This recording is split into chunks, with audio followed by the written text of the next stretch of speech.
Well,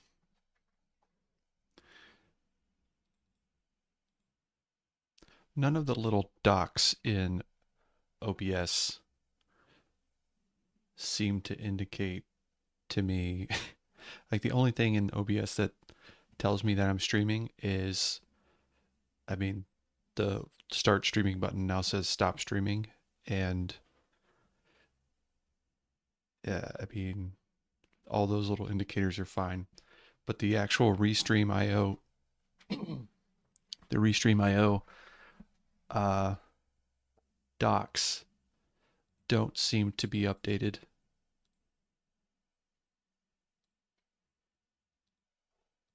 So I don't know. Let's just go check Twitch.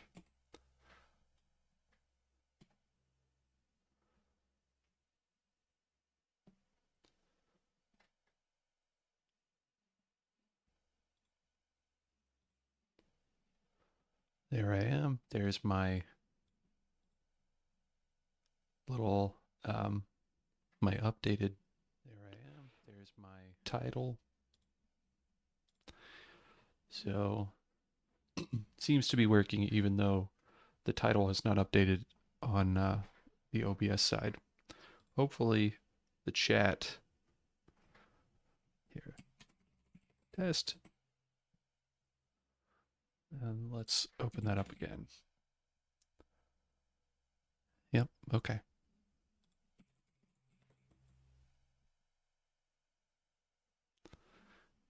Okay, that doesn't show.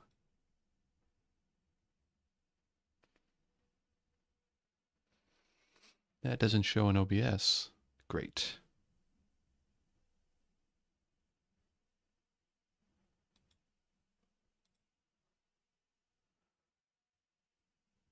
Weird. Weird, weird, weird. How do I get that to work? Twitch. Probably would have helped if I had typed different things. Dest? Question mark? There we go. That's weird. It didn't show the first time. Okay. Guess it's working, so we'll get rid of this.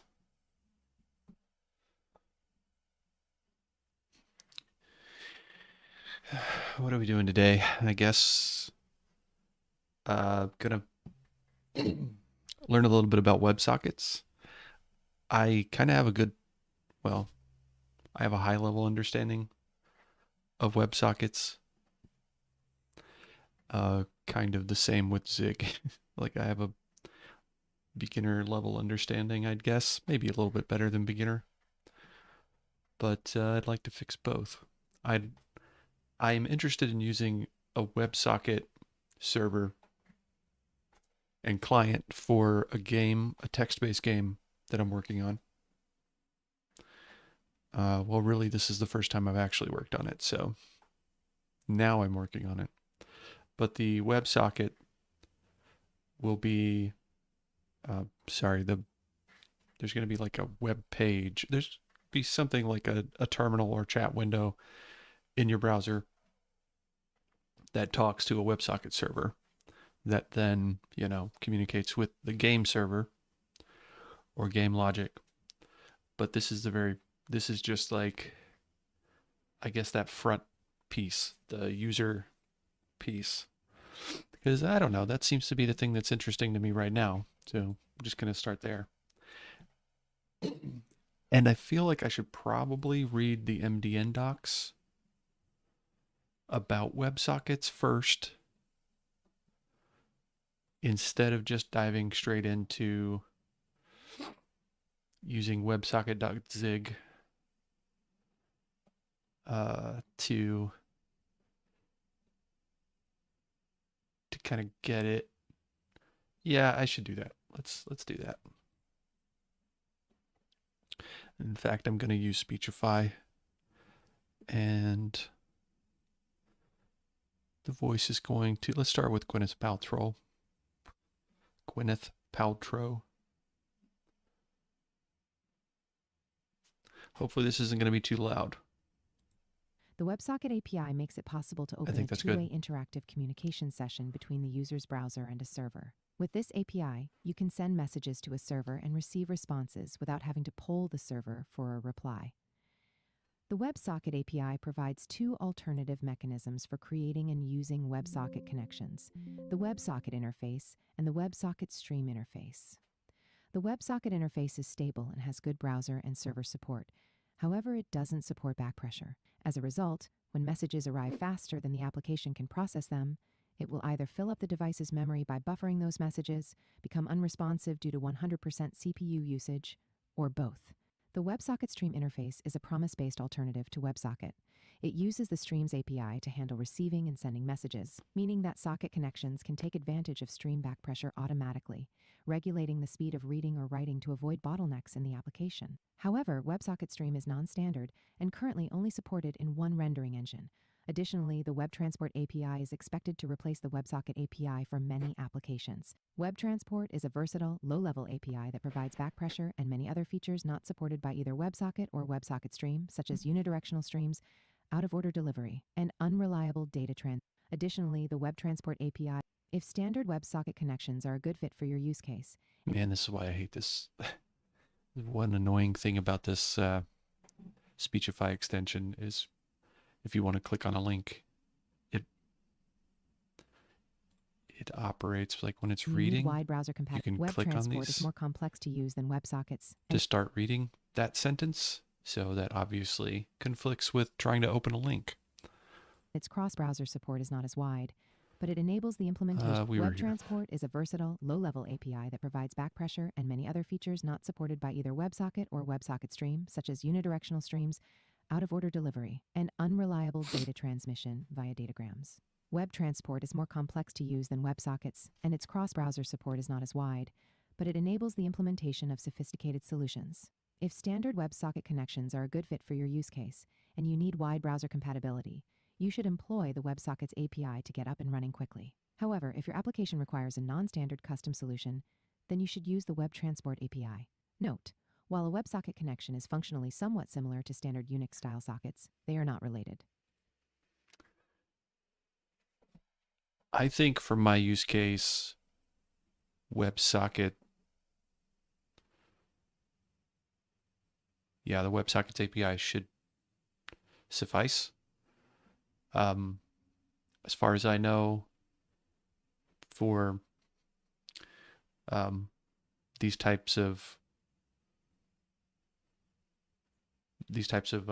like text-based multiplayer user dungeons that I'm going to work on, WebSockets are actually a pretty standard choice, at least for the ones that you can play in your browser. Although WebTransport API, that sounds interesting. Provides a modern update to WebSockets, transmitting data between client and server using HTTP3.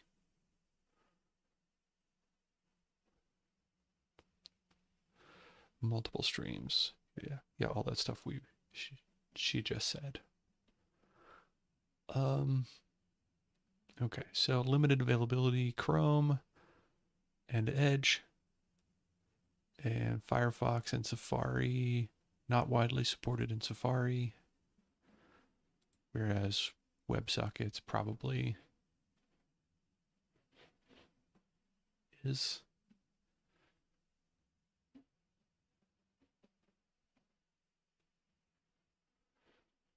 Okay, cool. I think the back pressure thing might be relevant, might be relevant for my game, because there could be lots of, as a result, the messages arrive faster than the application can process them. It seems possible that messages from the game system could, I mean, if you've ever played one of these games, there are usually tons of there's always text scrolling across your screen whenever there's a lot going on in a specific room or area. So That seems relevant, but probably not a problem, since my plan is to the messages that are going to be sent across from the server to the client are going to be chunks of HTML, and then I'm going to use htmx to basically inject them into the stream window, the terminal or feed window. So it should be fine. I guess the question is, how fast can htmx process those? We'll come back to that though, since obviously nobody's playing it right now. So it's totally up to me how many messages get sent and processed. Okay, interfaces, WebSocket. The primary interface for connecting to a WebSocket server and then sending and receiving data on the connection. WebSocket stream non-standard. Promise-based interface for connecting to a WebSocket server uses streams to send and receive data on the connection. Close event. The event sent by the WebSocket object when the connection closes. Message event. The event sent by the WebSocket object when a message is received from the server. Related HTTP headers. The HTTP headers are used in the WebSocket handshake. SEC WebSocket key. An HTTP request header that contains a nonce from the client. This is used in the WebSocket opening handshake to verify that the client explicitly intends to open a WebSocket. It is added automatically by the browser. SEC WebSocket accept. An HTTP response header used in the WebSocket opening handshake to indicate that the server is willing to upgrade to a WebSocket connection. The value in the directive is calculated from the value of SEC WebSocket key in the corresponding request. SEC WebSocket version. An HTTP header that in requests indicates the version of the WebSocket protocol understood by the client. In responses, it is sent only if the requested protocol version is not supported by the server and lists the versions that the server supports. SEC WebSocket protocol. An HTTP header that in requests indicates the subprotocols supported by the client in preferred order. In responses, it indicates the subprotocol selected by the server from the client's preferences. SEC WebSocket extensions. An HTTP header that in requests indicates the WebSocket extensions supported by the client in preferred order. In responses, it indicates the extension selected by the server from the client's preferences. Tools. async-API, a specification for describing event-driven architectures based on protocols like WebSocket. You can use it to describe WebSocket-based APIs just as you would describe REST APIs with the OpenAPI specification. Learn why you should consider using async-API with WebSocket and how to do so. That's interesting.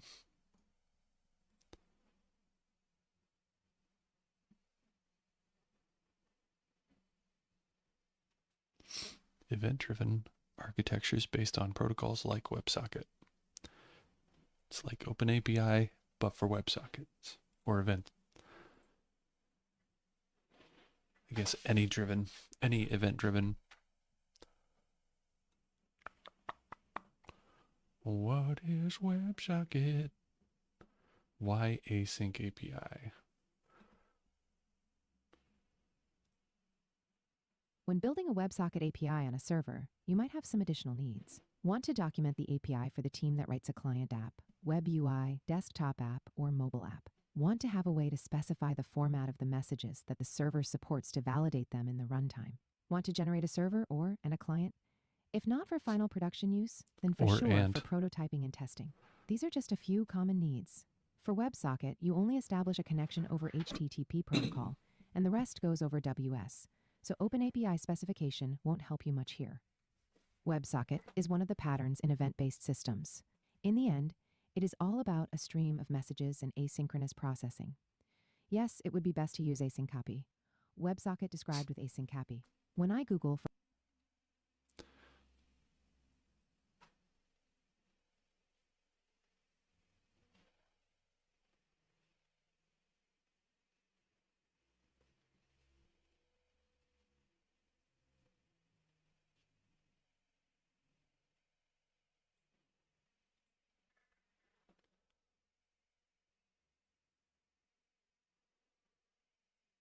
Blah, blah, blah, blah, blah, blah.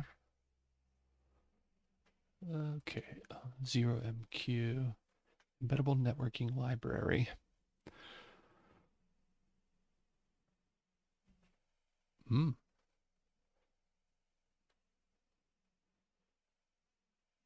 Interesting.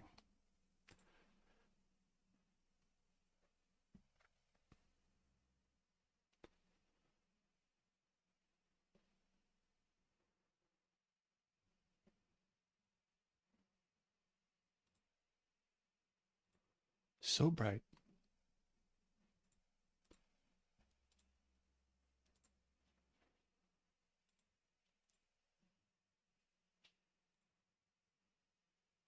Okay, let's go back to this article.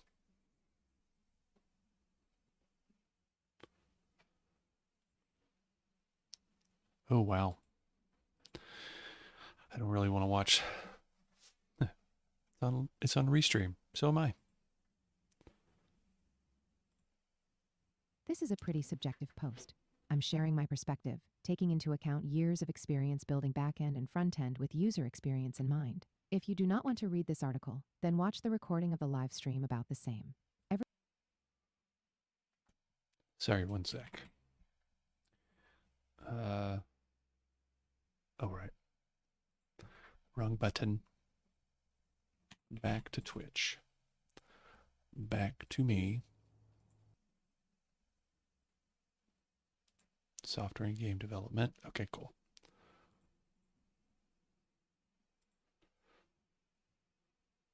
Everything we hear is an opinion, not a fact. This is a pretty subjective post. I'm sharing my perspective, taking into account years of experience building backend and frontend with user experience in mind. If you do not want to read this article, then watch the recording of the live stream about the same. Everything we hear is an opinion, not a fact. Everything we see is a perspective, not the truth. Marcus Aurelius. This blog post is the first of a series of blog posts about WebSocket I'm working on. What is WebSocket? It is a pretty old protocol used for duplex communication over TCP connection. It was standardized in 2011. Yes, 10 years ago means it is old. Super old. So why do I even mention it in 2021? It is very widely adopted and will not go away anytime soon because tooling support is excellent and serves its purpose well. Just remind yourself when HTTP 2 showed up and how many years it took everyone to migrate. It would not happen without the strong support and push from all the big players. Sure, there is HTTP, 2 multiplexing and protocols like Mercure or GraphQL subscription. There is also RFC ATL 441 for WebSocket and HTTP 2, and some tools already adopted it, like Envoy or Jetty. Nevertheless, WebSocket is here to stay. Anyway, the future of WebSocket has nothing to do with this post. This post is for the async happy community looking into the async happy spec because of WebSockets now, no matter the protocol's future. WebSocket use case. Do you like to see in Slack that someone is typing a response? Do you like it when a user interface updates without page refresh? Do you like it when your client app knows there are updates available for display? That is what WebSocket is for. You establish a long-living connection between client and server. Through such a connection, the client can send a stream of messages to the server. And this is possible the other way around at the same time. One could say, I don't need WebSocket to achieve that. I could just set up a data polling with REST API. Just ask the API every few seconds if there are updates. Sadly, this is not a joke. Engineers do it. Some engineers just take shortcuts, mostly because deadlines hunt them down. HTTP polling was presented very well in Shrek's famous "Are we there yet?" scene. Don't go that path.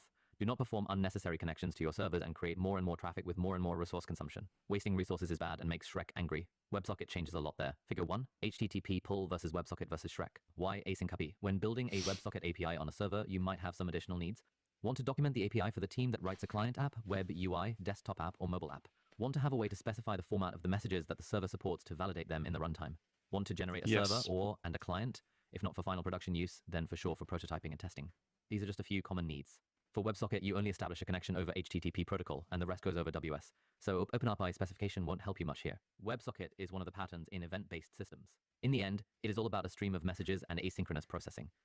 Yes, it would be best to use async happy. WebSocket described with async happy. When I Google for some public WebSocket API to play with, I find mostly currency trading products. Kraken WebSocket API, Gemini WebSocket API, Sexio WebSocket API. Currency trading is a topic I know nothing about, but it feels interesting to explore more. Documentation of the first and second API looks familiar. Sometimes I just love the way Speechify chooses to pronounce words. Sexio WebSocket API. Familiar from look and feel perspective. I think we can make a bet there. Currency trading is a topic I know nothing about, but it feels interesting to explore more. Documentation of the first and second API looks familiar from look and feel perspective. I think we can make a bet they are already using async happy, and Kraken most probably is still running on version 1. Let's release the Kraken then. I'm sorry if you...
expected me to describe Shrek's API interface using async API. It would be fun, but only fun, and I'd also like to teach you something. I will write an async API document for Kraken API after playing with the API and basing it on the current documentation. Playing with WebSocket API. The best way to play with a WebSocket API is through a CLI. Who didn't hear about curl in the REST API world? For WebSocket, I would recommend websocket. Kraken's API is partially public without authorization, which is just great. Who didn't hear about that? Who didn't hear about it? Because to play with it, you do not have to set up. Kraken's API is partially public without authorization, which is just great because to play with it, you do not have to set up an account to get an authorization token. Install websocket. For other installation options, check out this list. Brew install websocket. Establish connection with the API. Websocket WS. Ping the API to see if it responds. Just type the below message and hit enter. Event. Ping now subscribe to the event ticker stream that sends messages with currency price. Just type the below message and hit enter. Event. Subscribe.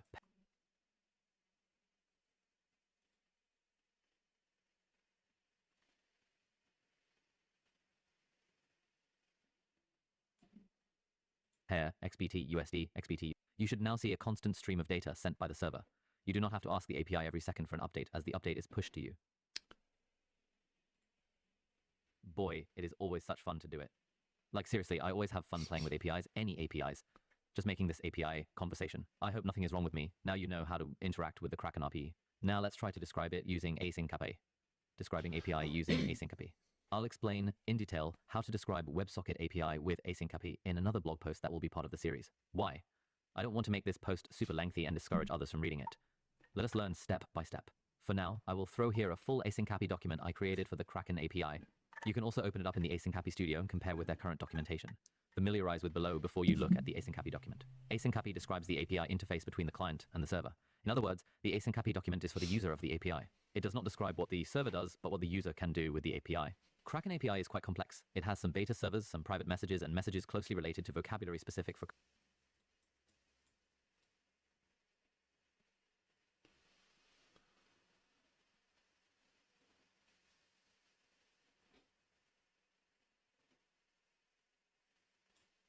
currency trading. I dropped all of those from my research not to overcomplicate things. In other words, the async API file that you can see below is not a complete document. WebSocket protocol is very flexible, and therefore you can implement the server in many different ways. There is no standard way of doing things, like there is no common way of doing things with async API. We can only make some generic assumptions looking at existing implementations. Your server has one entry point, just one endpoint that you communicate with to gain access to the API. It can be a path with some dynamic values as some data ID. It can also be nothing, no path at all, like in the case of below Kraken API. These entry points are channels in async API document. Commonly, WebSocket API has just one channel that user can send messages to and receive messages at the same time. Async API publish and subscribe operations translates to messages user can send to the API and messages user will receive. Let's try a different approach.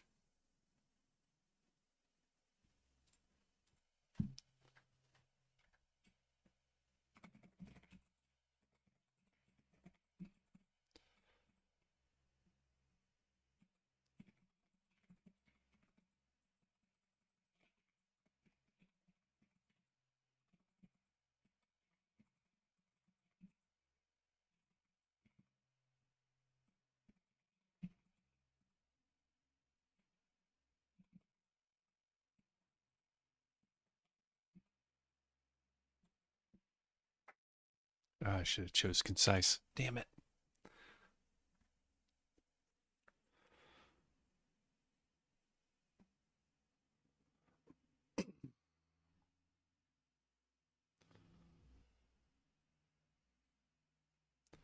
You know, I wish I could use that same Speechify plugin inside the desktop Claude desktop app, but I cannot. Okay, so async API is okay, kind of understand that already. Is particularly well suited for applications that use message-driven blah blah blah, like PubSub blah blah, or WebSockets, making it perfect for your MUD architecture. Key benefits for your MUD project: standardized code gen. Okay, yeah, I want more examples. Implementation examples. Okay, let's look at how you could use async API for in your phase 0 foundation with the connection service. Okay, and then okay, another example for the pub sub for a different portion of, for a different service. Implementation in Go, connection service.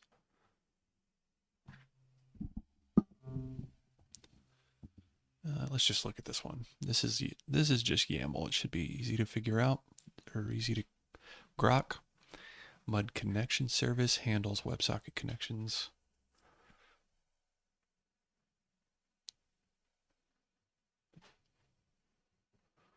Servers, got it. Channels, session connect, client initiates connection, connect player, operation, connect player.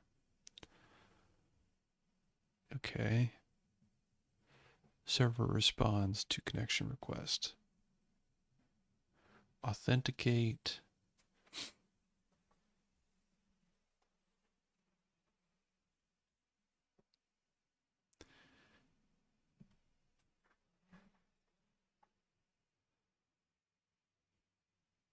Client sends a command to server. Okay, so command /command execute. And then game events. Server sends game events to the client.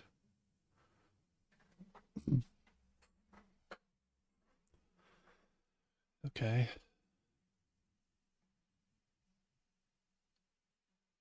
Oh, okay. So these are the, oh my God. Stop generating stuff. I absolutely hate it when I do stuff like this, where I highlight and then something, well, if I highlight the other direction, then something pops up directly under my mouse. Because I don't know why I do this, but the very next thing I want to do when I highlight something is unhighlight it. See, you can't even do that. So I just want to highlight it and then click off of it. So it absolutely drives me nuts when something pops up under my cursor for me to click that wasn't there when I decided to click. Anyway, so I guess, yep, connection requests. So these connection command request is probably down here. Auth request. Okay, so a command request, this is the shape of it. Properties, command ID, result, message. Command ID. Okay, interesting. And of course, these are just suggestions. All of this is made up by Claude. So it, without fully understanding the way Claude is thinking this should be architected, I should take it with a grain of salt, but I kind of see how it works. This is pretty nice, except for the YAML part. I mean, at least YAML's easy to read. Okay, so let's look at a connection request and a connection response. Client version, okay, that makes sense. Client version and client type. Web, terminal, mobile, that makes sense. Well, you might want to have a client type. Connection response, it just has a session ID. Status, connected or rejected. Okay, that makes sense. I do like the enum being defined in there. Server version, message, description, optional message from the server. Got it. And then auth requests, username, auth token, jot. Okay, so auth response.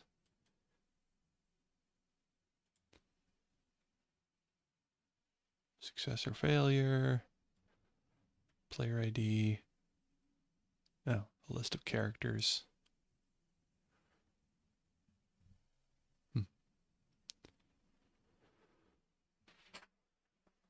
Looked at commands already. Let's look at rooms. Okay, so game events. Oh, okay. So these different types of messages are all game events. A room description. Yep. The result of a command. A character event, a system message.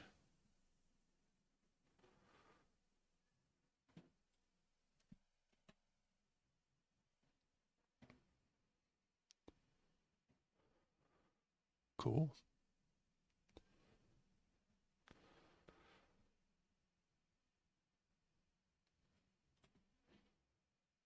Character name message. Oh, okay. Entered left said emoted combat. Okay, so these are like other characters, not your player character. And then system, basically system notifications of different types, and then room level notifications.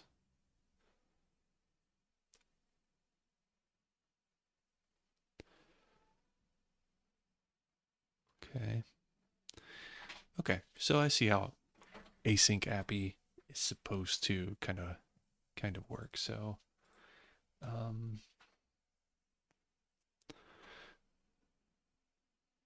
there's a slightly different one. So simple pub sub for the game state service. Channels, game state entity, entity ID. Oh, okay. So this is different. Huh. That's weird. Are these mud connection version 0? Okay. Description, servers, Redis. Yeah, that's just a WebSocket server, protocol, Redis. Okay. So that's going to inform the protocol is going to inform what the channels look like. An entity.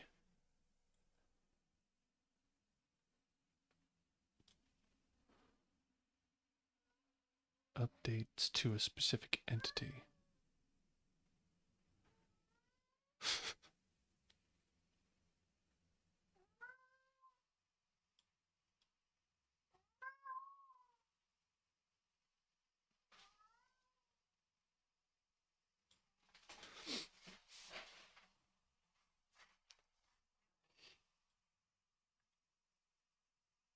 Yeah, so for reference, in a different chat,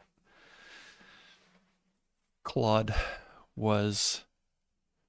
sort of took this turn of a very enterprise architecture, which I was kind of interested in because it was because of the microservices. Basically, wanted to do things with microservices instead of having just a monolithic game and game server. And then part of the communication between those microservices was a pub sub through, I guess pub sub through Redis, which is also interesting, but its conception is a little strange to me. Claude's conception, I don't really understand what it's thinking, but it seems to have conceived of the state of the entire game being communicated through this game state service through Redis pub sub through messages stored that are stored and published through Redis, which I think is kind of odd, right? Because let's imagine a game where and typically the way these games work is, again, it's text-based, and you navigate around the game by navigating between what are called rooms. And room is just this abstract idea of a spot in the game. So every character, NPC, an artifact like weapons and items is the word, are in some room in the game, and the game is made up of thousands, tens of thousands of rooms. And to move around the game, you just move from one room to another, and you kind of that becomes part of the fun of the game is managing the exploration, because you don't have a visual. Well, in some games you do, but most games you don't have an actual visual map. So you can either make one, or you build a mental model, a mental map of the game, without any sort of visuals. So anyway, that's one of the reasons I think MUD's multi-user dungeon games are really interesting. But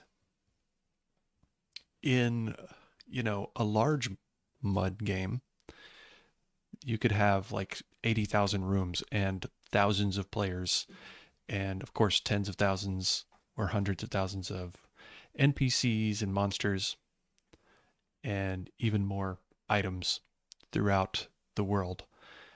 It seems odd to me to synchronize all that game state, the state of all of those different objects, through a pub sub sort of mechanism.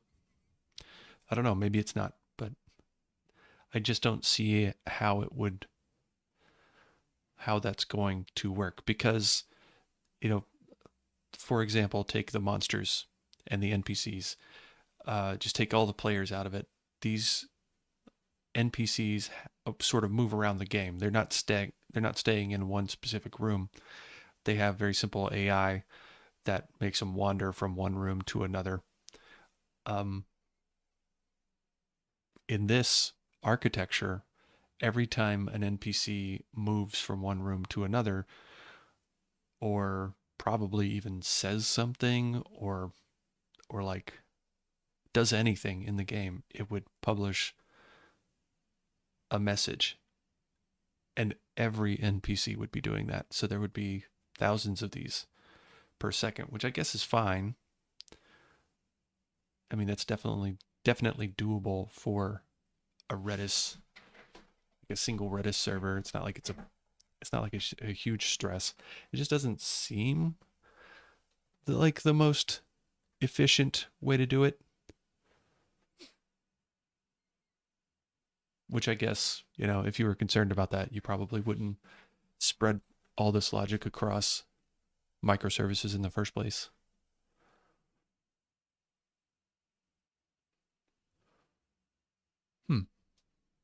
I guess maybe you're not. I guess maybe there is one microservice that is moving that is constantly like in a loop, sort of a game loop, running a game loop and moving those NPCs around, every so many ticks.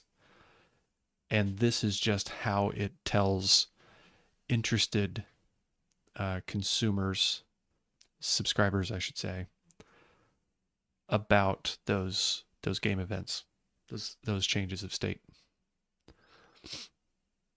But it does seem like you would have to implement some kind of mechanism to ignore most of it.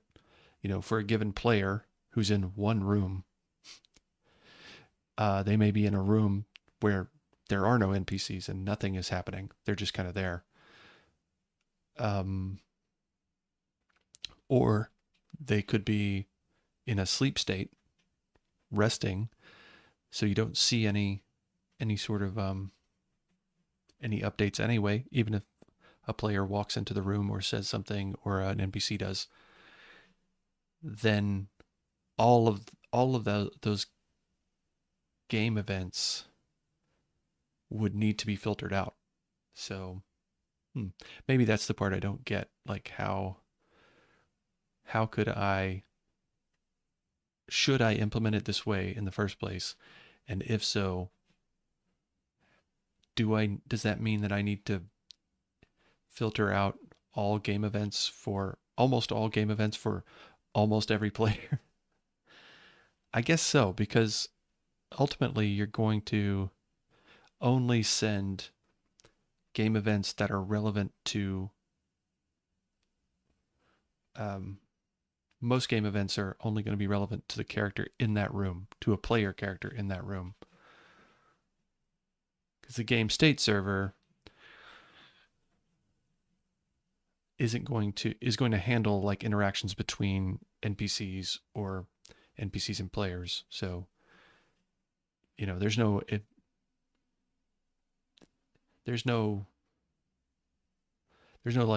monster that's going to be listening for events of some NPC.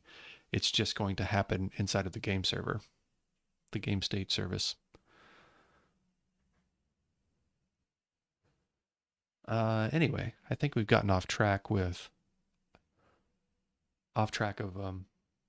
WebSockets. We'll come back to this PubSub thing. Let's see how it implements the connection service.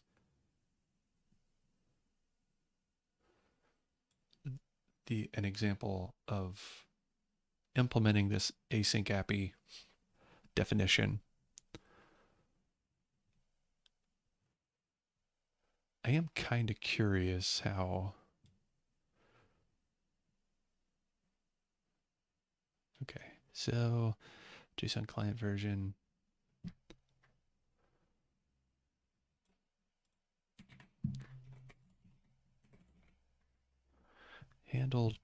Handle different message types based on the async API spec. Message map client version. This is a connection request already handled by. Okay. Read pump, write pump, handle WebSocket. Let's go back to the top. Okay, there's all of our structs. There's a server configuration.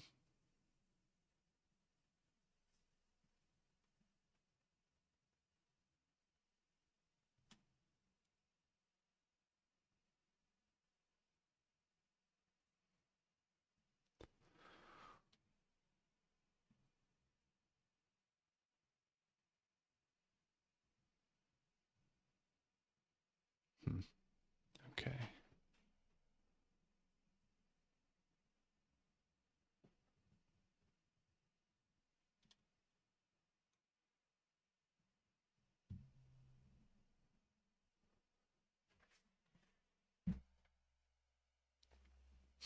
Okay. So this is a bit too much of a sidetrack. Because I don't really care about the Go implementation of that example spec or schema.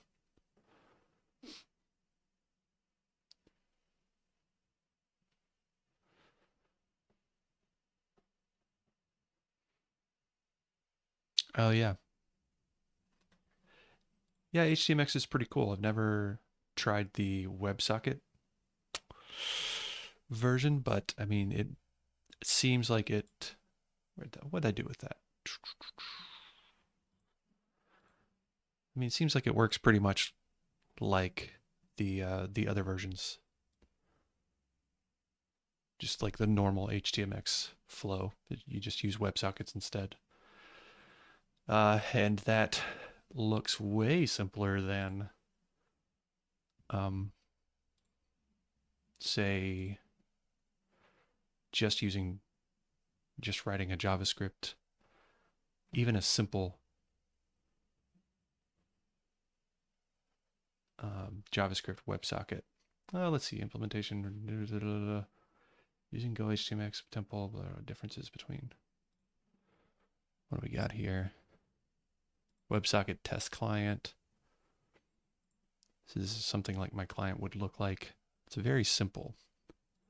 This inner window would just fill with text. So that's what htmx would be sending back. But look at all this code just to set up a connection. I mean, I guess it's not that much. but it's a lot more than this.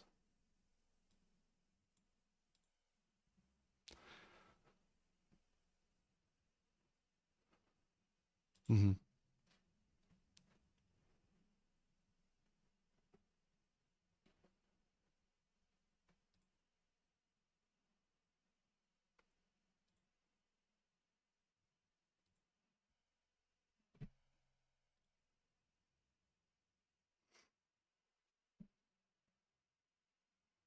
For sure.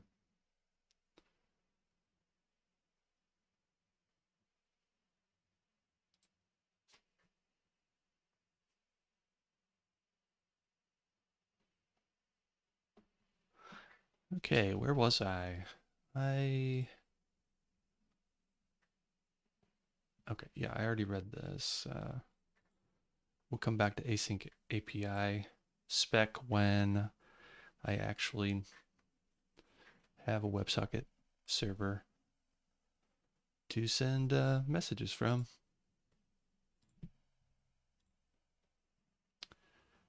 Writing WebSocket servers. Let's see what this has to say. It's a handshake.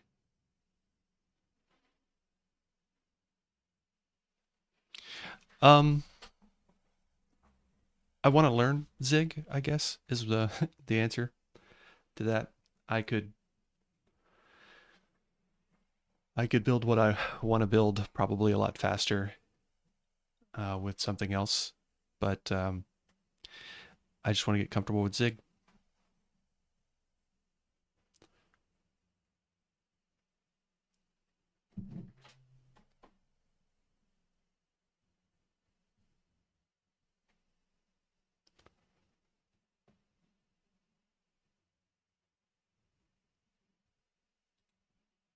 Writing WebSocket servers. A WebSocket server is nothing more than an application listening on any port of a TCP server that follows a specific protocol. Creating a custom server can seem overwhelming if you have never done it before. It can actually be quite straightforward to implement a basic WebSocket server on your platform of choice, though. A WebSocket server can be written in any server-side programming language that is capable of Berkeley socket. This article assumes you're already familiar with how HTTP works and that you have a moderate level of programming experience. Depending on language support, knowledge of TCP sockets may be required. The scope of this: first, the server must listen for. I tried Zig before too, but I have to commit to create something with it. Yep, that's basically my my issue is like I went through Ziglings, the Ziglings course or whatever, a series of little problems to solve, but it's like that doesn't help you really with learning how to actually build anything. I find like it's really language specific Ziglings.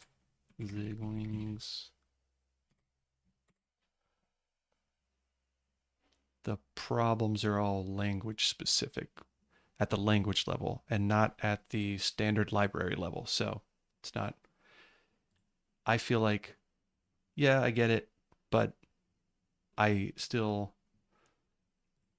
don't, I don't fully grasp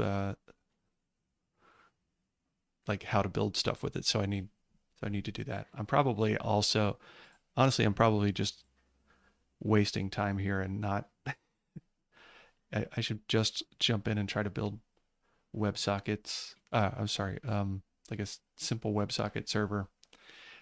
Um,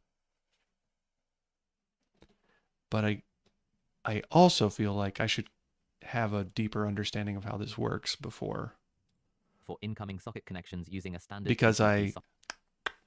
I would be missing a chance to understand this transport technology better.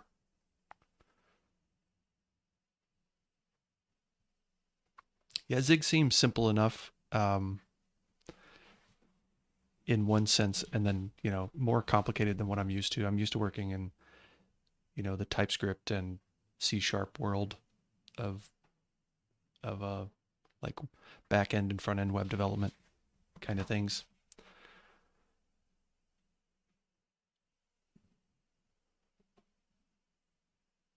Depending on your platform, this may be handled for you automatically. For example, let's assume that your server is listening on example.com, port 8000, and your socket server responds to GET requests at example.com/chat. Warning: The server may listen on any port it chooses, but if it chooses, the handshake is the web in WebSockets. It's the bridge from HTTP to WebSockets. In the handshake, details of the connection are negotiated, and either party can back out before completion if the terms are unfavorable. The server must be careful to understand everything the client asks for, otherwise security issues can occur. Note, the request URI chat here has no defined meaning in the spec. So many people use it to let one server handle multiple WebSocket applications. For example, example.com chat could invoke a multi-user chat app, while game on the same server might invoke a multiplayer game. Client handshake request. Even though you're building a server, a client still has to start the WebSocket handshake process by contacting the server and requesting a WebSocket connection. So you must know how to interpret the client's request. The client will send a pretty standard HTTP request with headers that looks like this. The HTTP version must be 1.1 or greater, and the method must be GET. HTTP copy to clipboard. The client can solicit extensions and or subprotocols here. See miscellaneous for details. Also, common headers like user agent, referrer, cookie, or authentication headers might be there as well. Do whatever you want with those. They don't directly pertain to the WebSocket.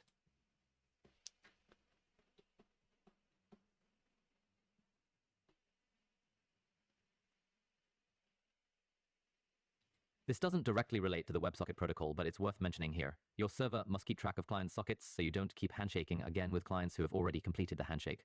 The same client IP address can try to connect multiple times.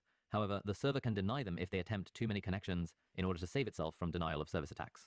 Either the client or the server can choose to send a message at any time. That's the magic of WebSockets. However, extracting information from these so-called frames of data is a not-so-magical experience. Although all frames follow the same specific format, data going from the client to the server is masked using XOR encryption with a 32-bit key. Section 5 of the specification describes this in detail, and to server, from the client to the server or vice versa, follows this same format. Data frame from the client server, message length 0, 1.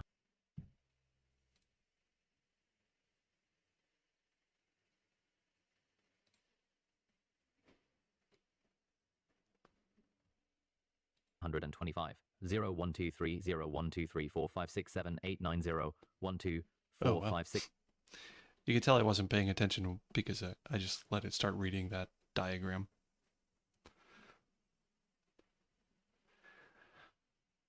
All right. Yeah, handshakes, I get it.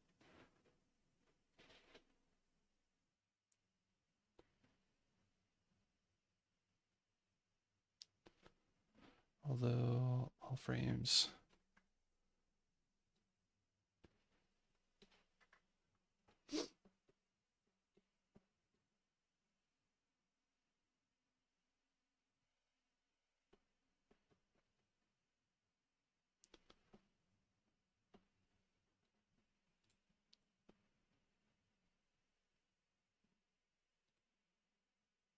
At any point after the handshake, either the client or the server can choose to send a ping to the other party. When the ping is received, the recipient must send back a pong as soon as possible. You can use this to make sure that the client is still connected, for example. A ping or pong is just a regular frame, but it's a control frame. Pings have an opcode of 0 times 9, and pongs have an opcode of 0xa. When you get ping, send back a pong with the exact same payload data as the ping for pings and pongs. The max payload length is 125. You might also get a pong without ever sending a ping. Ignore this if it happens. Note, if you have gotten more than one ping before you get the chance to send a pong, you only send one pong. Closing the connection. To close a connection, either the client or server can send a control frame with data containing a specified control sequence to begin the closing handshake, detailed in section 5.51. Okay, I get it. Extensions.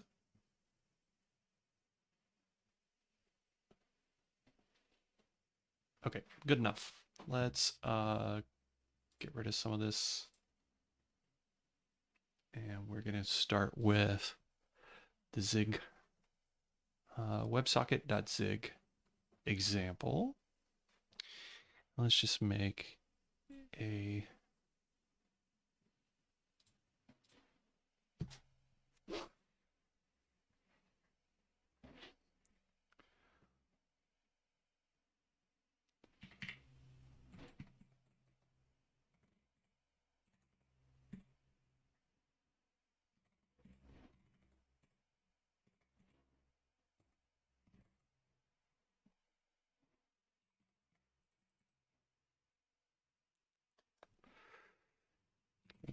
let's try this. We're just going to call it WS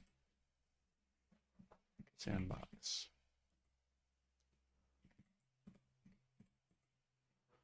Zig mod. Zig version. Before we start, what version? Which version do I need here? Probably nightly, right? That seems to be the way everything goes.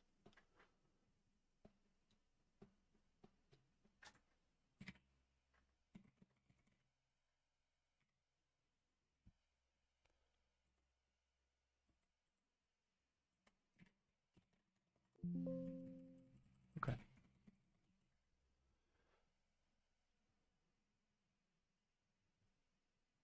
Follow Zigmaster. The same thing as nightly. Available branches if you're so master 13.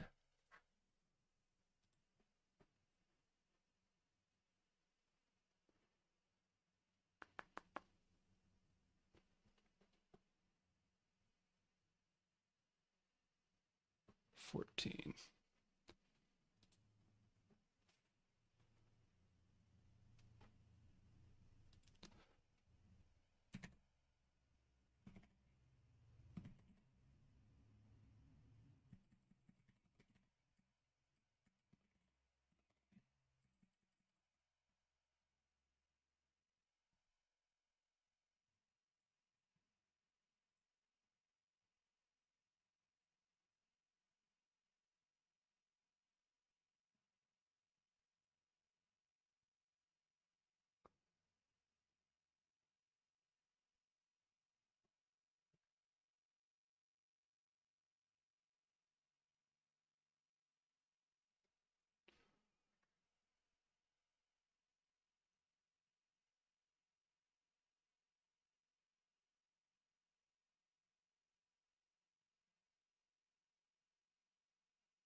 I guess I probably should have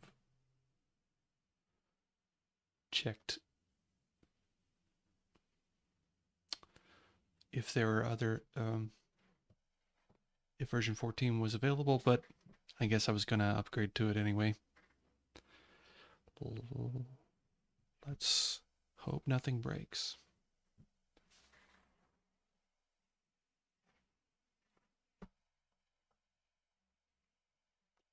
Oh, shit. I was going to play some music.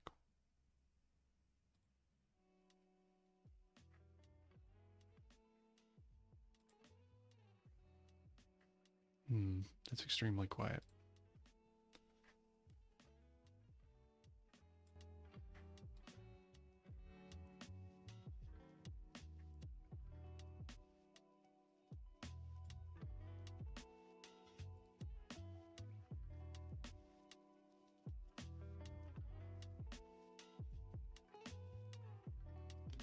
It's always hard to tell because Windows always has been super inconsistent about the volume.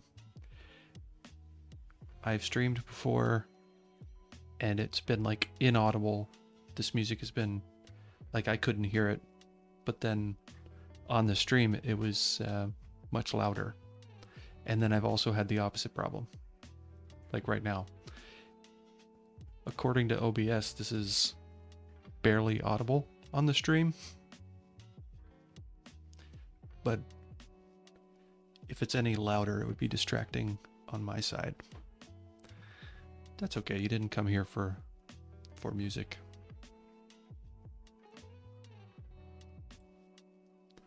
This is taking forever.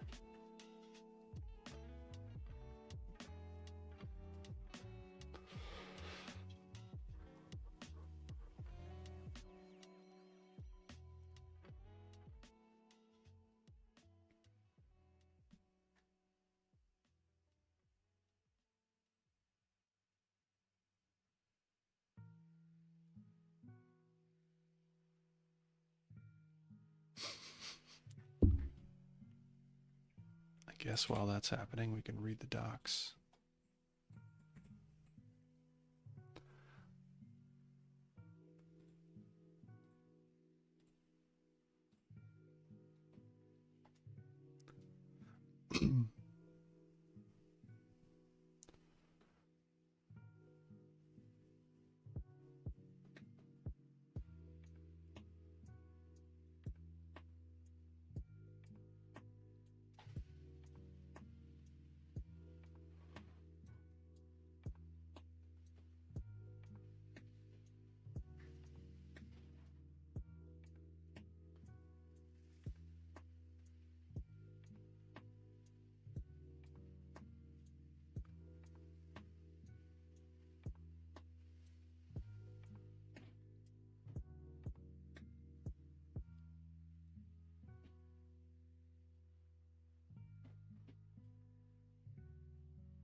Okay, so looks like this is how we have a specific endpoint or a channel.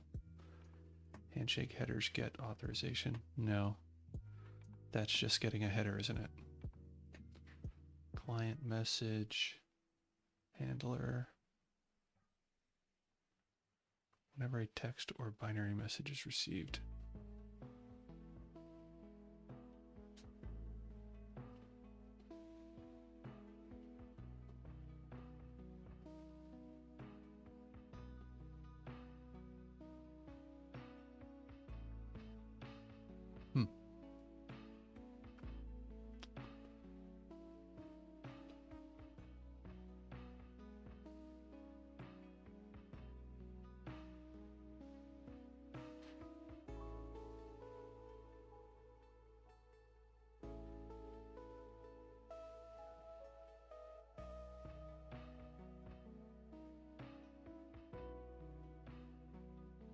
Okay. Are there examples?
Okay, yeah, let's look here. Not what I wanted. Let's go back to this Go example. Connection service. Okay. So where are we defining all of these different channels?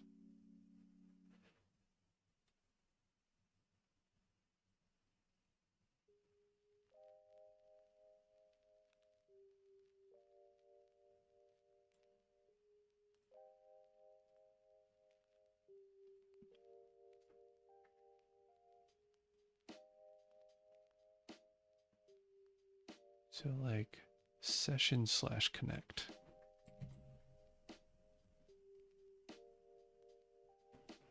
Or really command.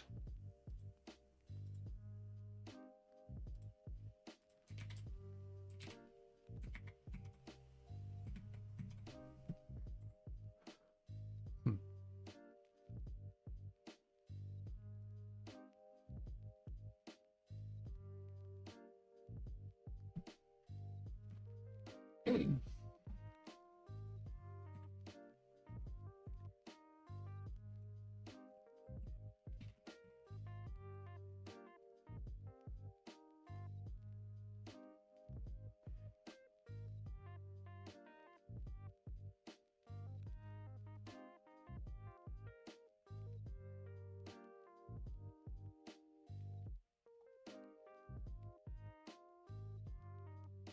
Okay, handle command request.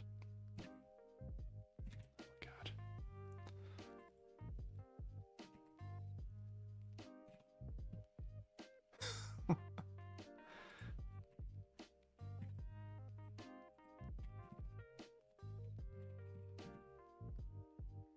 Oh, go back here. Okay. Message map command. Message map username.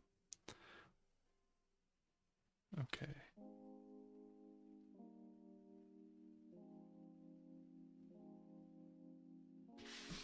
Message map is map of string to interface. Is that what that means?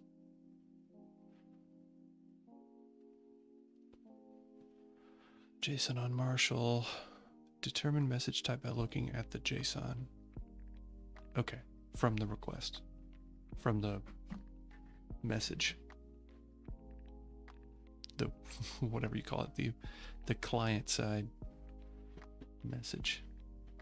So we're unmarshalling that into message map into message map, which is a string interface.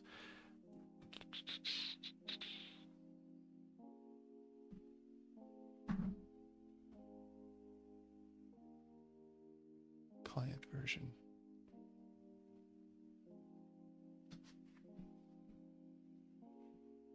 I guess I'm not sure how we go from a JSON message to a map or like a key value pair. But it looks like the keys can be these things.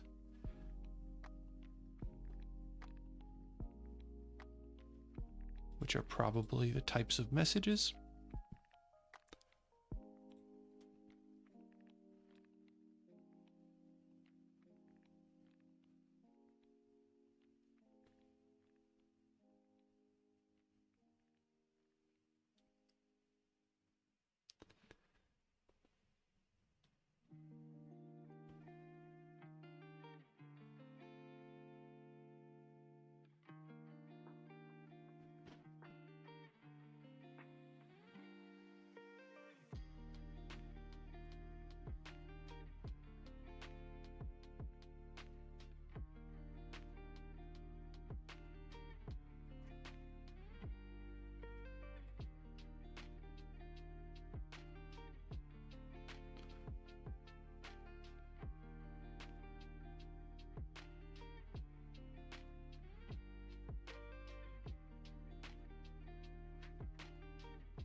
Okay, well, I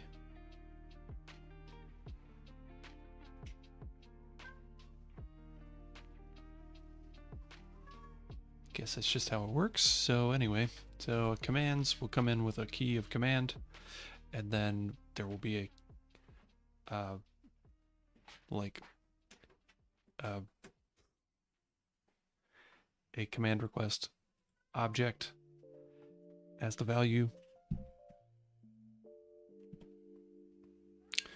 Anyway, I forget why I even came in here looking at this.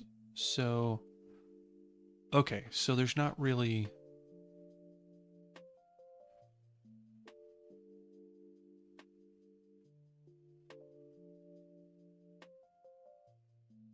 What I'm confused about is why in our in the schema here, it defines these channels, but in the code, I don't see anything corresponding to those channels. I just see handlers for the messages.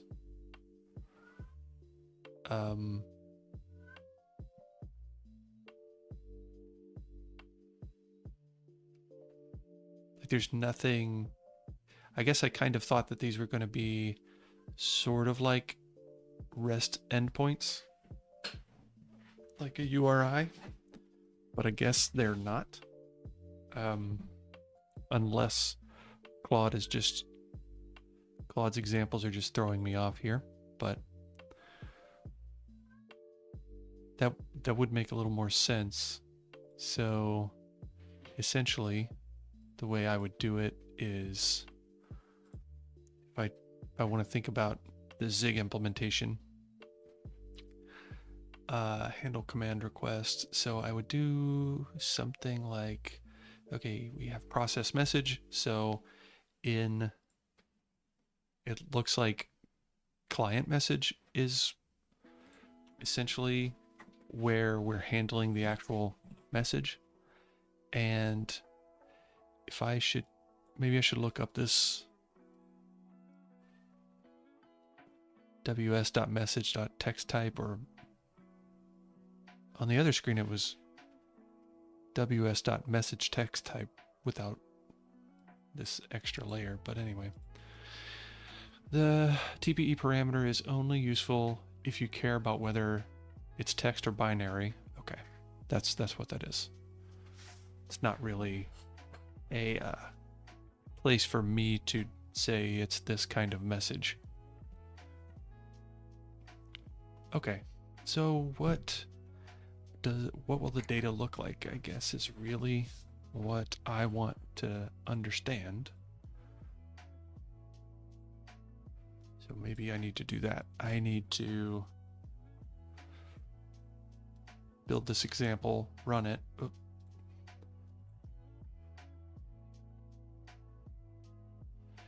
And self-con write. Inspect what the actual messages look like, so I can wrap my brain around what it does. Okay, so let's go back here. Oh my God, this cat. What happened?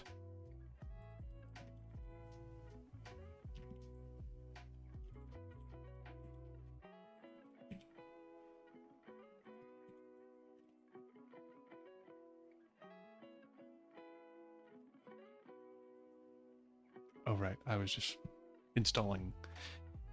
upgrading Zig. I forgot about that. Oh my God, that took a while. Zig mod init, right? Just Zig init. Cool. Actually, there we go.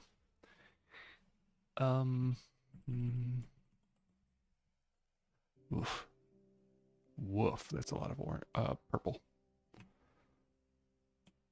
Okay, so Let's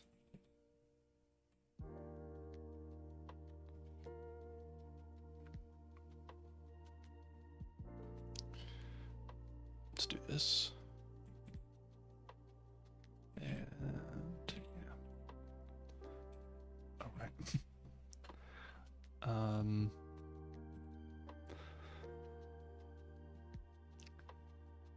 I'm using Helix. This is like the first time I've ever used Helix or to actually write code. So if I want to highlight to the bottom or like the whole document, how do I do that?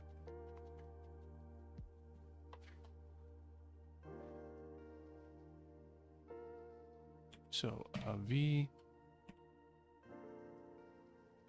go to last line.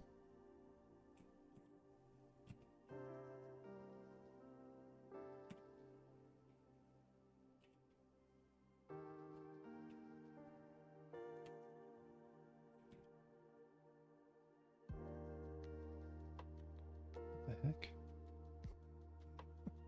What is happening?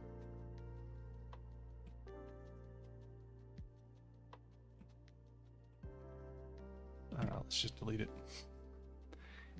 Okay.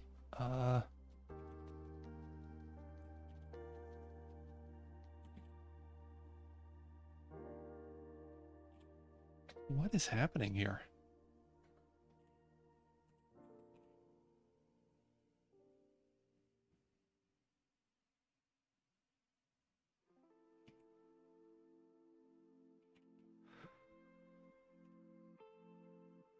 Okay, so since we aren't using, I'm not really sure what I did here.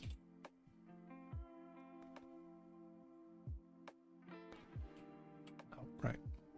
Copied. Maybe I should just do like star paste. There we go. Nope. Undo. Paste. Nope. Paste clipboard before sections, after sections.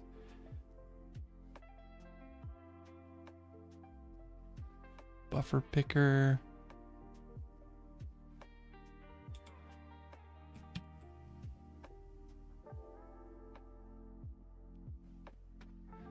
Oh man, I feel dumb.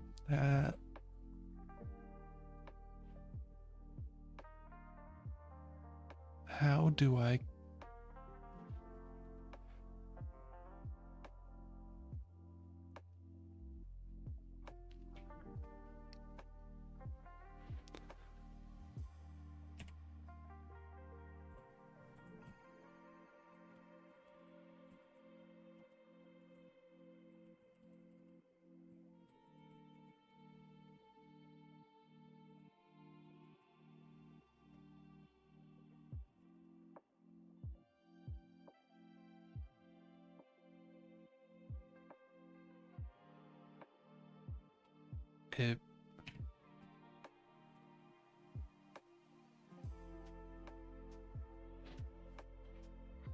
Am I crazy? It pasted the original content back in and the first two lines from the thing I copied.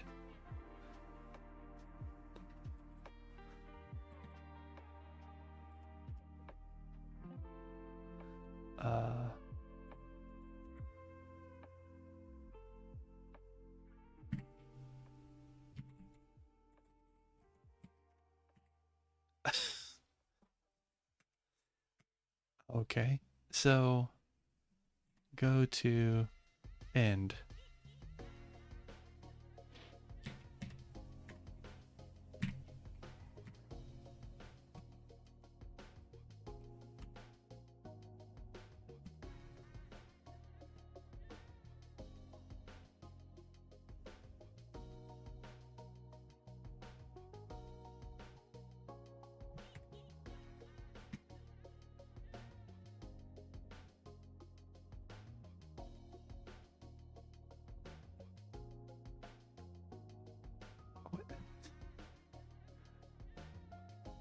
go to line in, delete it. Jesus Christ. Now copy this. Now how do I paste this in Helix? I know if I try P or capital P, it's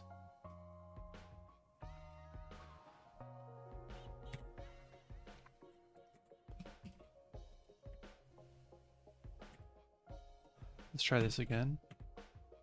Okay. And if I just do paste, then it's going to screw it up because it's doing like line by line. And it doesn't even, okay, it does paste the entire thing, but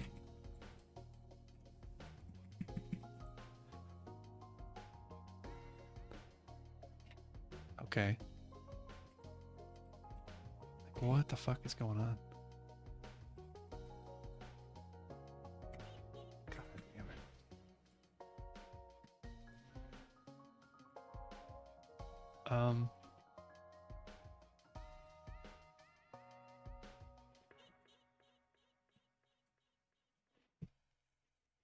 Okay.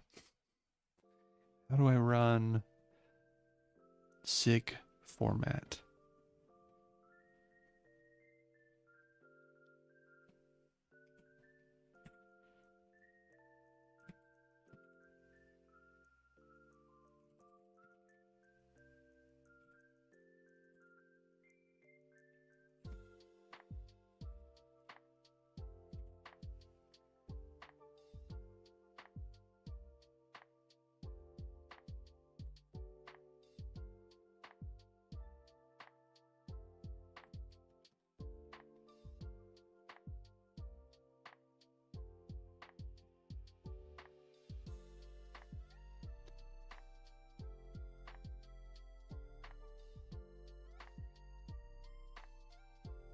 Okay.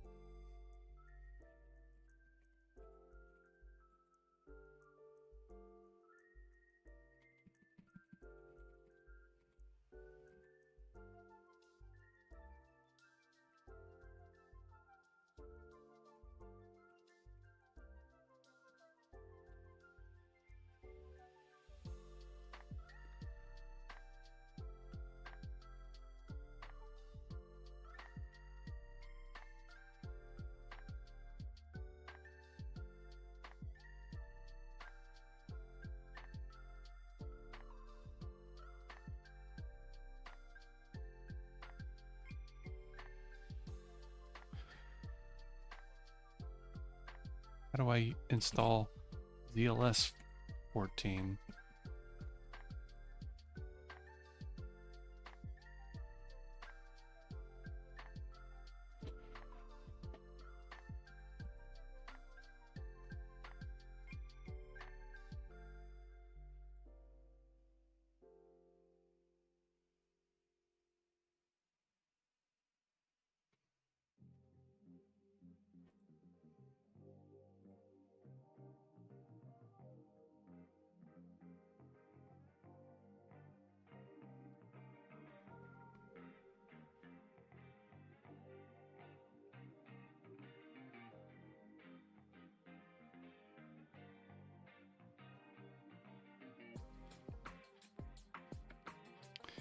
I didn't have to do this before. It was just installed with, I thought it was just installed with Zig.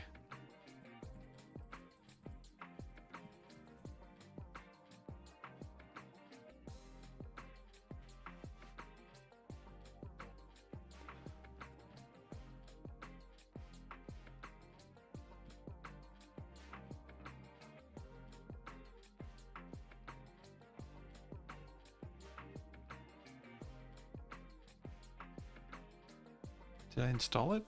Did I actually install it with winget? Um,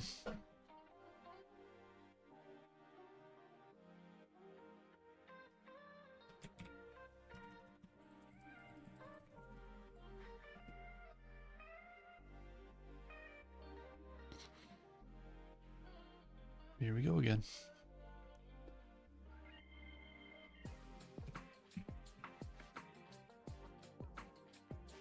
Okay, well.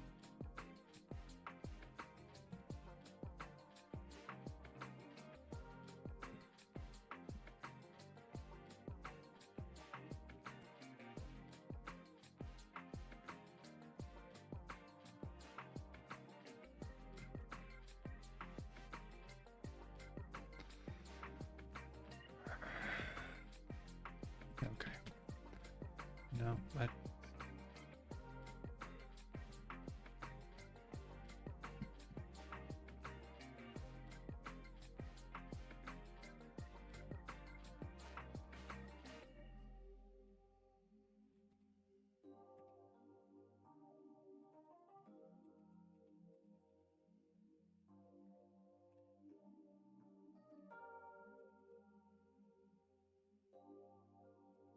yeah, well, it's kind of difficult to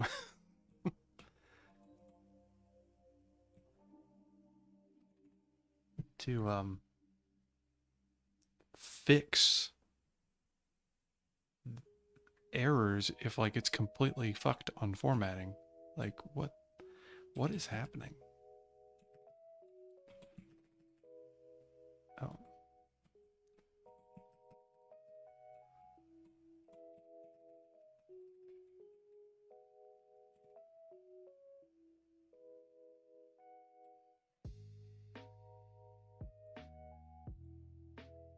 I know I should probably just use VS Code.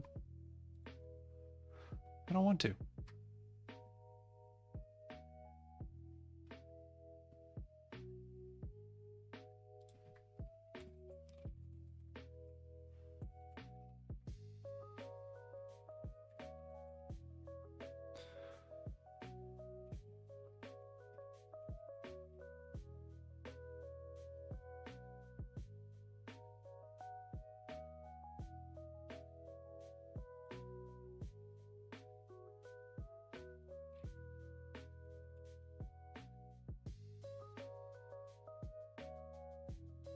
Okay. So that's what I was doing wrong. I was not using a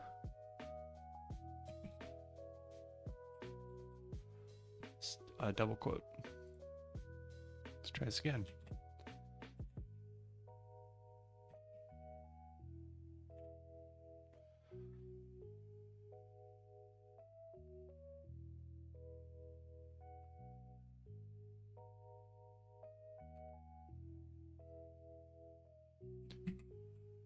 There we go. Interesting. That says, okay. So system clipboard would be plus paste.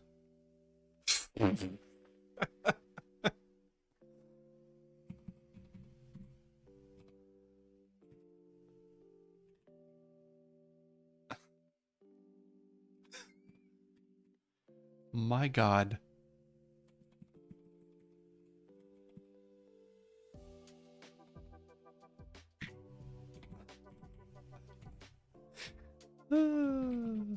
Okay, so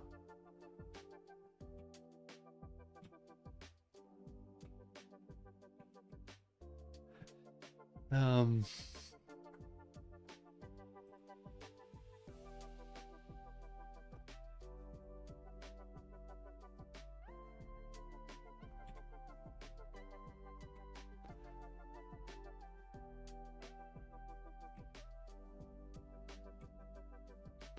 okay, so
I should probably get rid of the library.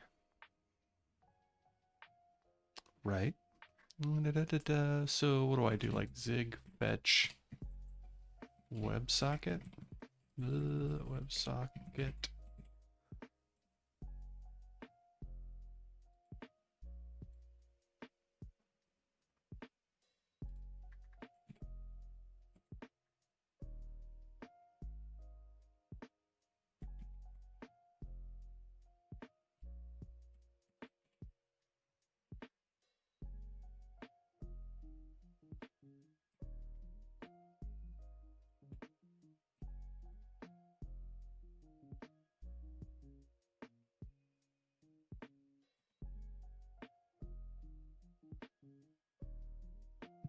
Okay, maybe I should read the error. No module. Right.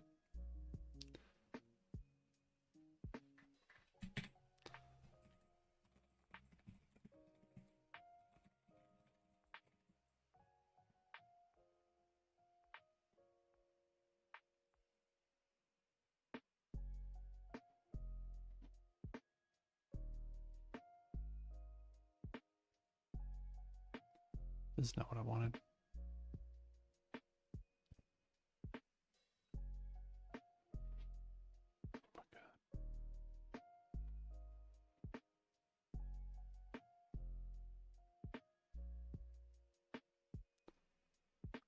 Adding the dependency as a module. Now that you've confirmed your package is being found and loaded and downloaded. I have? Where did I do that? Add your package as a dependency. Create a new project. Add it as a dependency. Ah, zig.zon.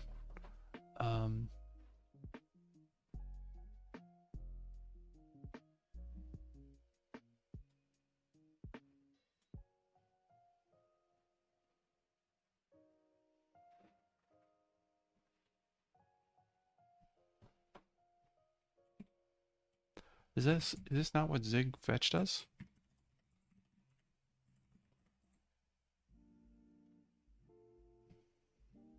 Copy a package into the global cache and print its hash.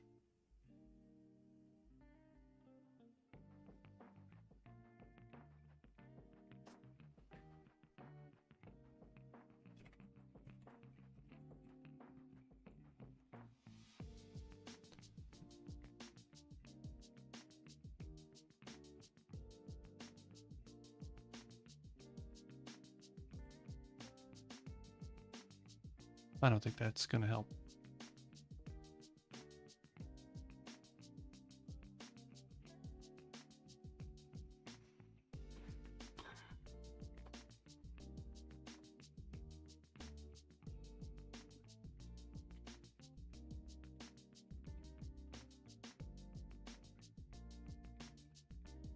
Wait.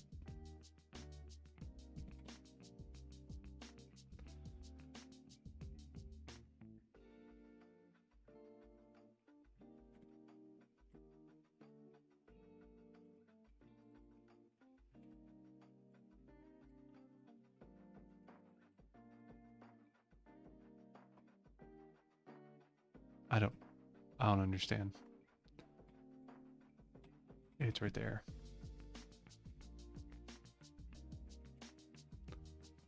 Also, why am I not getting an error here?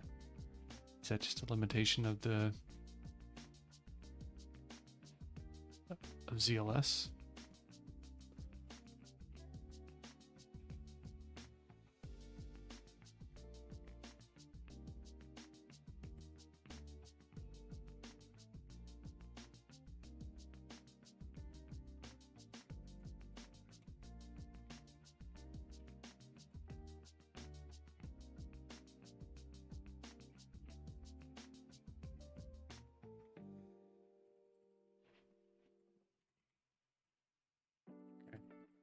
Seems to be working.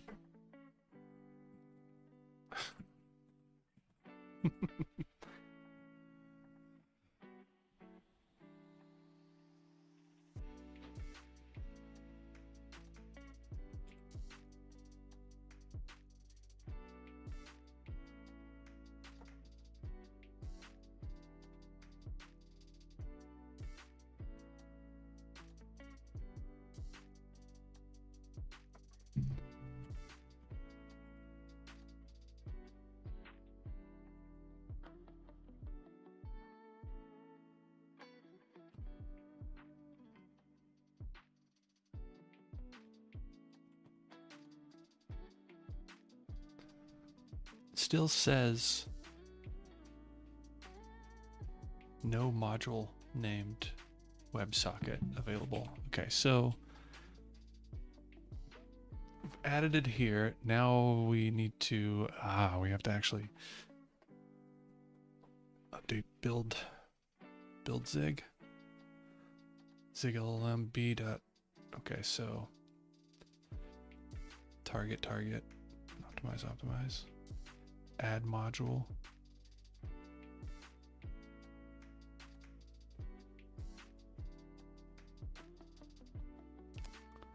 This is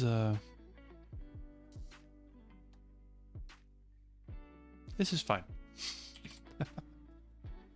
There's a reason it's like this, right? I mean, it seems straightforward enough. So I think in my example, so let's go ahead and get rid of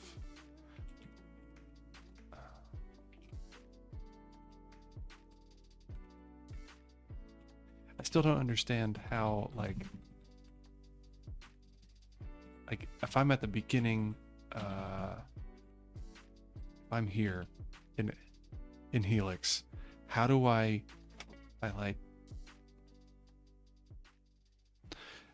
I mean, usually I would just go to the end of the line, then start highlighting, and then, I don't know, go up to here and delete this if I wanted to delete this. So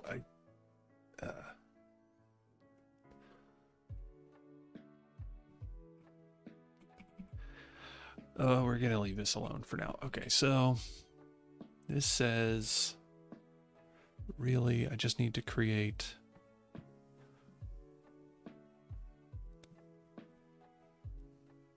adding this section.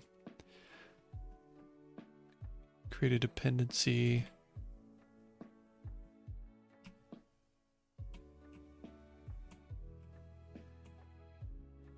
So probably between add executable and install executable. Install artifact. So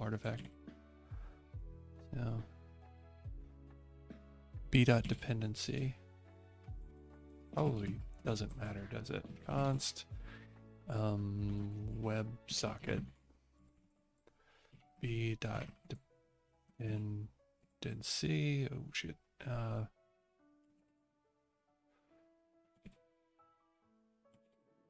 WebSocket.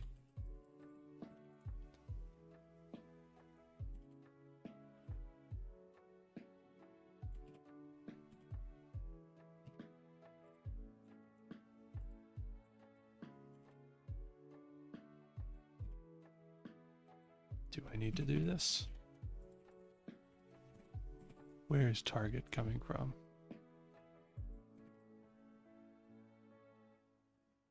Const target, standard target options. So I do have that, I think. Yeah, okay.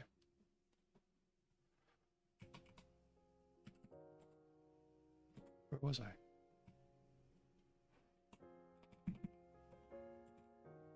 Mm-hmm.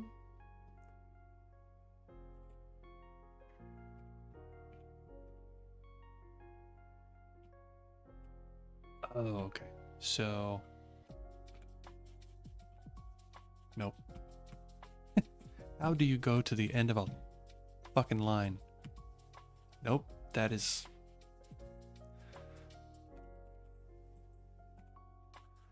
Just want to know. Go. Line end. So you have to hit G first. That I can deal with. Now I can't read. I don't know where I am. Optimize.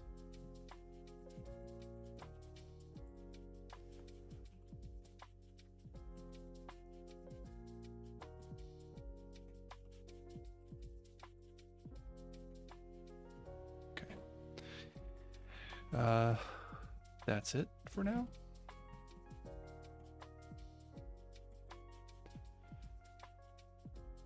And then we just added to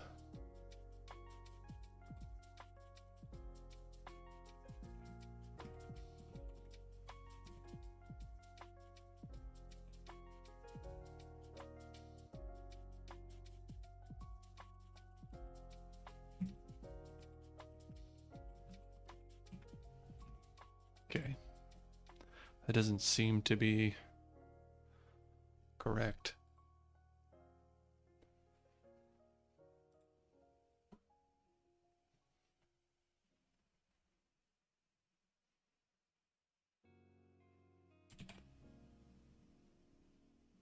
What? So we had a key, I guess. Again, WebSocket. WebSocket dot module, and then the name WebSocket.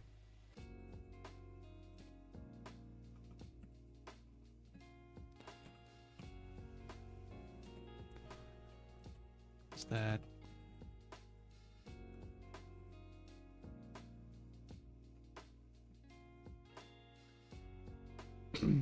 nice?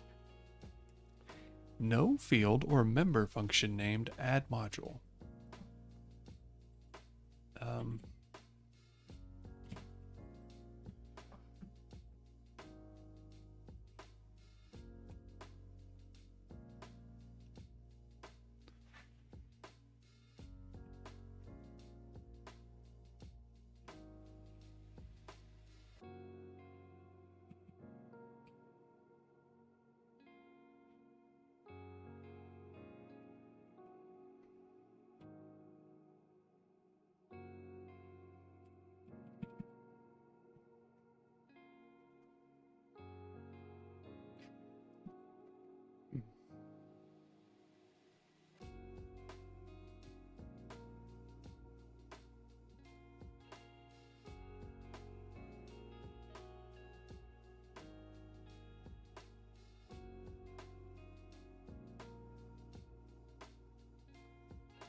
The struggle is real.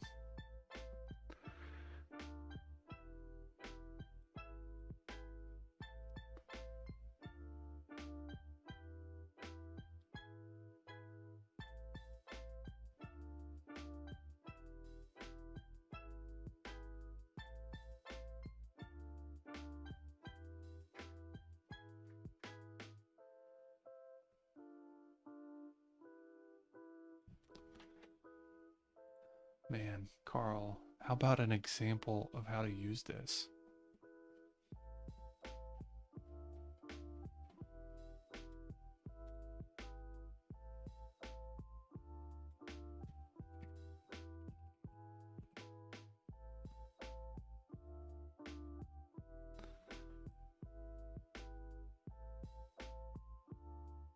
b.add module, WebSocket, root source file, web.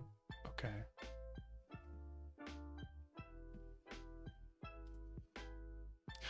Man, I need an example of one that's installed from another place. Like, do I need this?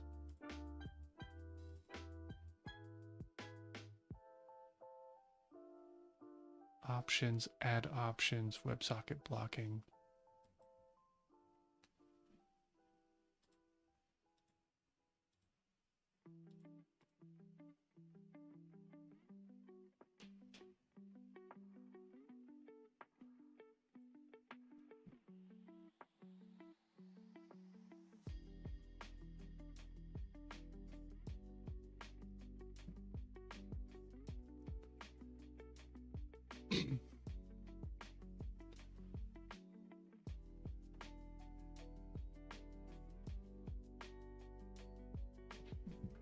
Like, Okay, b.dependency.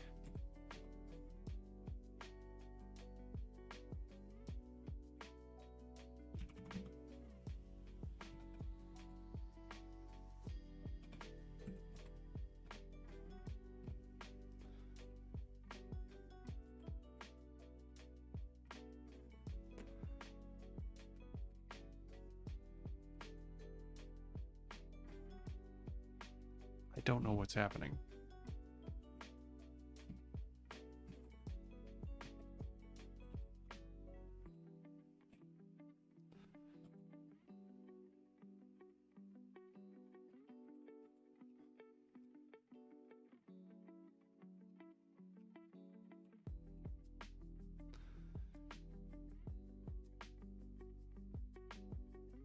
Name options, module create options. Socket module. Like, I don't know. I don't know why any of this is not like, am I wrong? Is this stuff not documented? Or is this stuff documented somewhere that I'm just missing?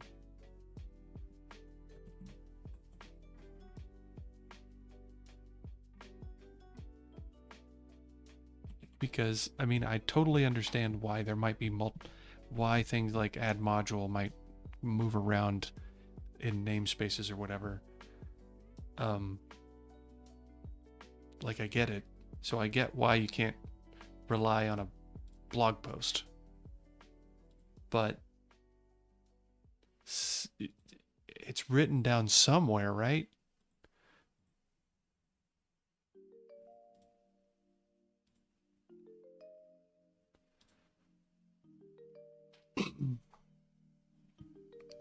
Like, when was this written? 2 years ago.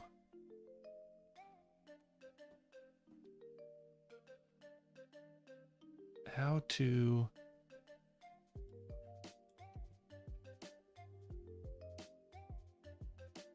use a package.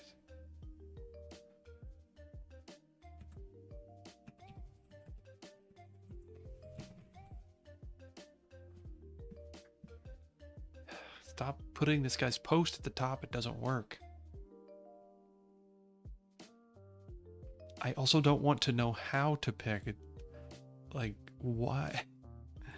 Why is it always... Like, both of these articles have been how to package a library, which is... That's obviously that's useful, but it's how to package a library and how to use a package. Like, can't we separate these two things? Okay, how to package it. And they're always posted in such a way that... What the fuck? When calling Zig... Okay, use a published package. See, and it's like this every time. It's like 95% how to publish a package. And then 1 to 5% how to use a package. You can provide where it comes from. For example, you can push the ZigSpeak thing there, but this isn't enough. This isn't enough. Where...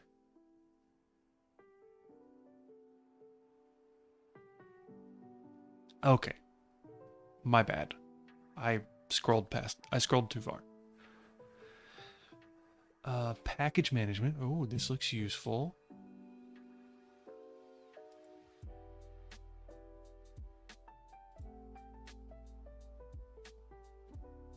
Install and run executables. Oh my God.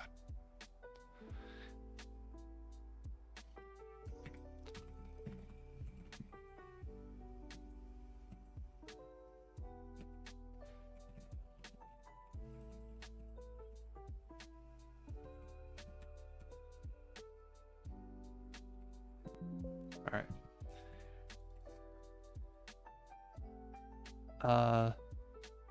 Start a new project, yada, yada, yada, import it, run zigfetch that thing, creates updates in your Zon, get the module from the package and import it. Okay. Here, okay, ZigSpeak. load Zig dependency from build.zon. Okay. And then module b.add executable root module add import speak. Okay. Package.module speak.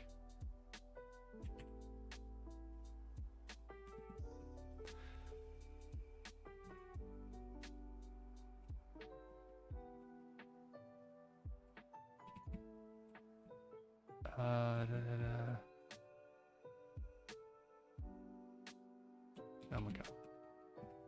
There it is. So, okay, so const module do web ws equals WebSocket. Okay, not sure why it did that.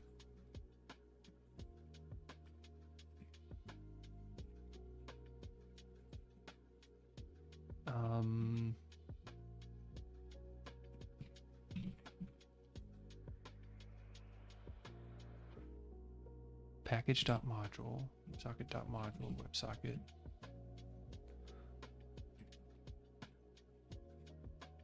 And that's it, right? And then add import.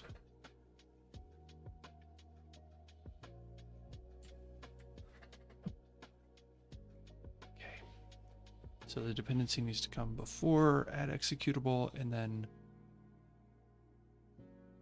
oh, actually, it doesn't matter. As long as we,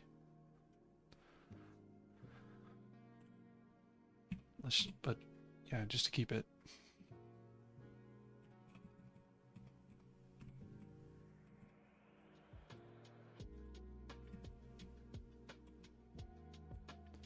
Somewhere down here, we need to add import.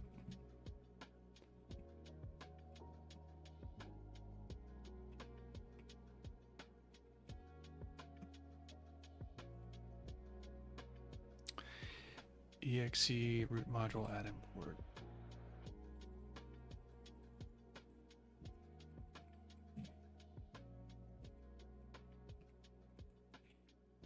Right, the name, and then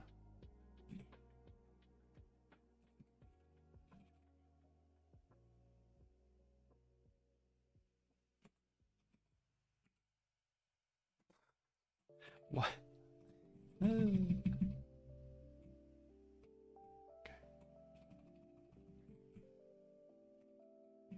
Forgot where my underscore.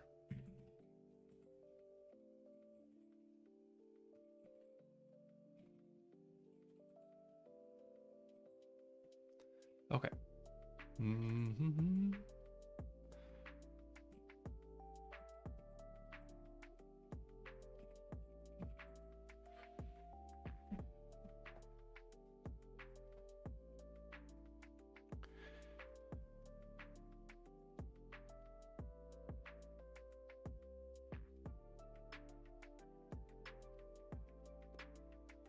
What time is it? 2 o'clock. Oh, nice built. Okay, Zig run. Zig build run.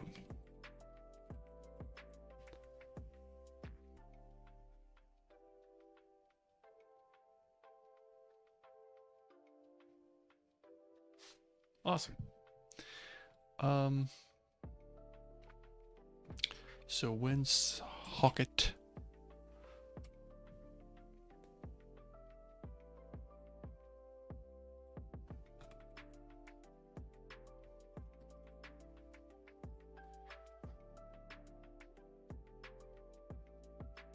So I've installed it, I run it, address 1, address 2 is accept to address pattern.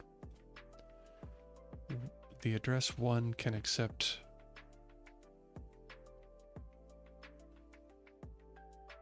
oh, got it.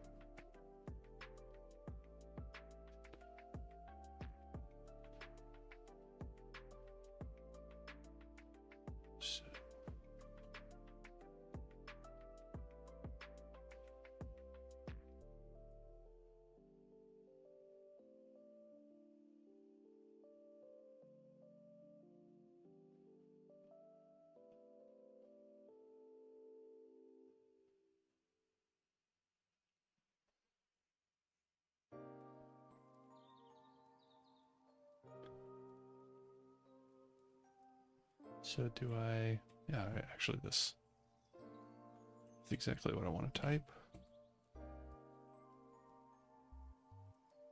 Okay. No connection could be made because target machine actively refused it.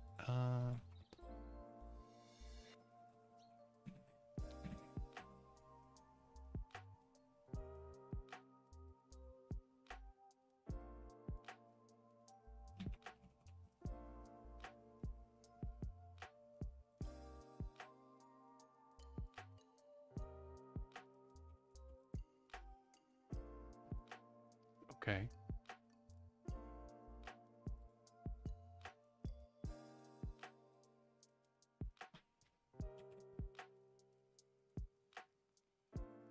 So what do I do with it?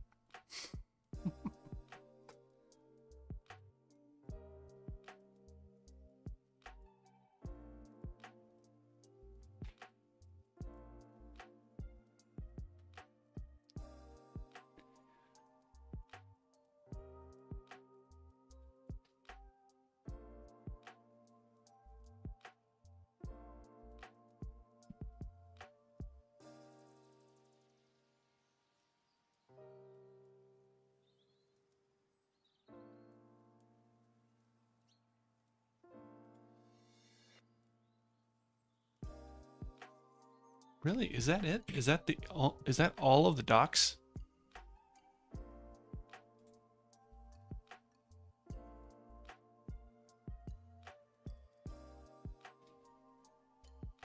Um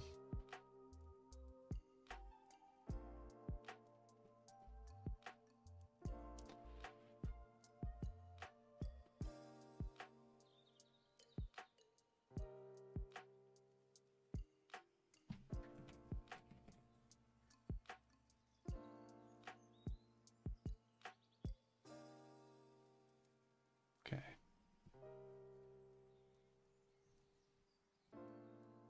Okay.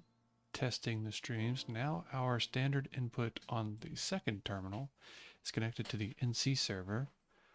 We can type something on it. What? Let's connect NC with the da la la.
Okay.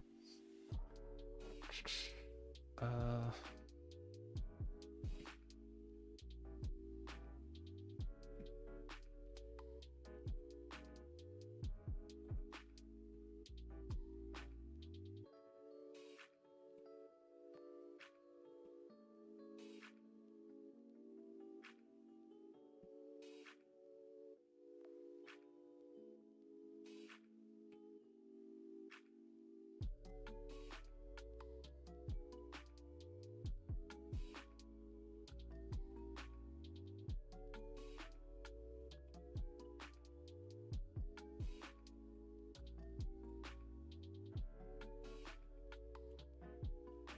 well, I guess I was wrong. I do need to understand a little bit more.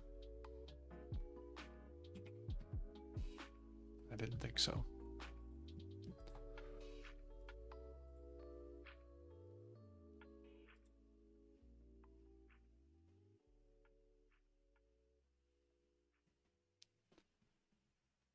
It says it echoes them, so it's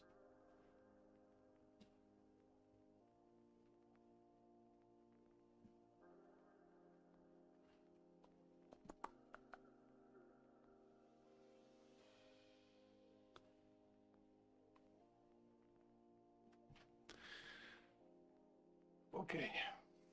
Okay, well, I'm done for now.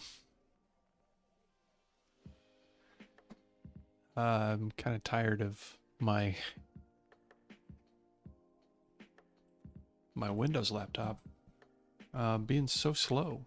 Everything's slow. Just crazy. Because it's kind of beefy, but it is my work laptop. So there's probably something that's scanning every single process. Anyway, I'll try to set this up again. I guess I might as well push this up to my GitHub.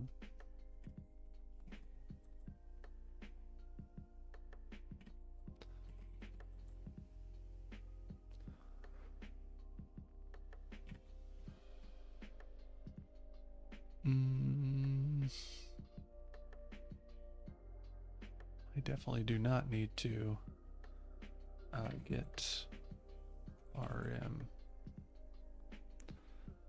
dot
so slow.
Why? Why does it print it out and then like sit there for for seconds at a time? Anyway,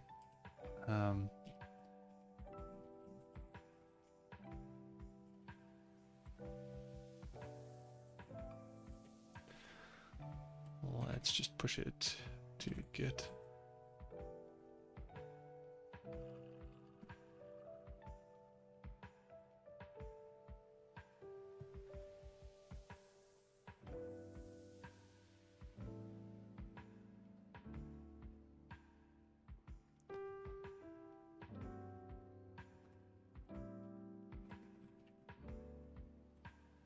Is that what I called it?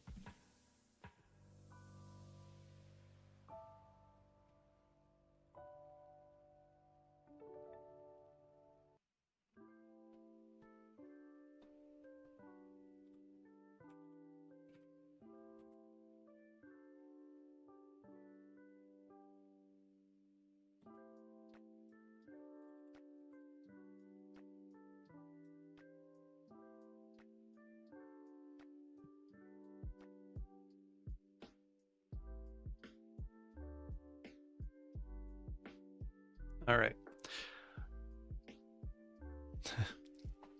Hello. I was just about to wrap up.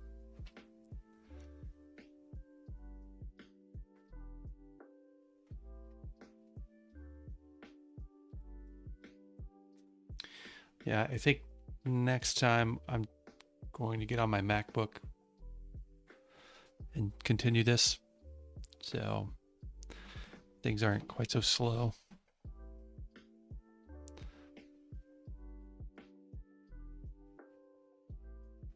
Yeah, go for it.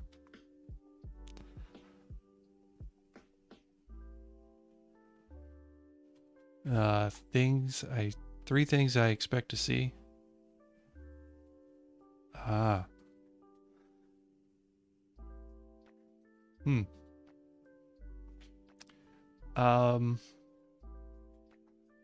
What are you, like a new grad, or where are you? What do you what's your goal with your portfolio site? Obviously, probably to get a job, but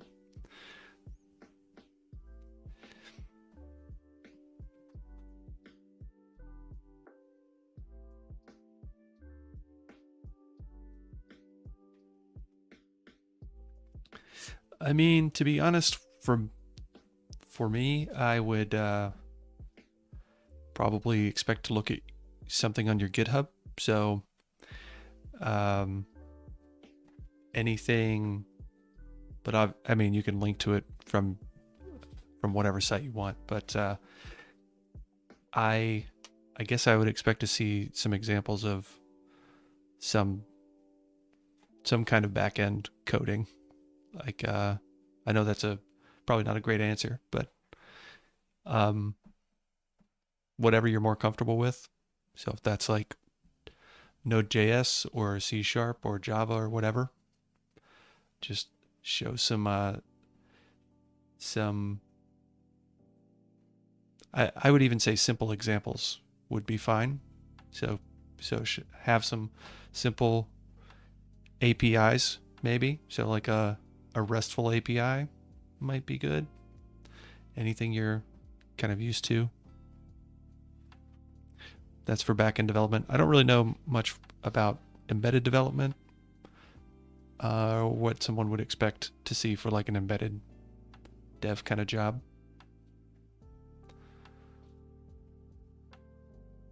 Does that help? So you said three things though. So I guess like if I was hiring, if I was looking to interview an intern or a junior developer for a back-end position, that's something I'm used to. That's my world. So yeah, a REST API would be good. I would want to see tests. So even if you're applying for, say, like a job in where we're going to be using C#, but you're used to Node.js, that's okay. I can read Node.js. So an API with tests and I think those two things would go a long way, hopefully.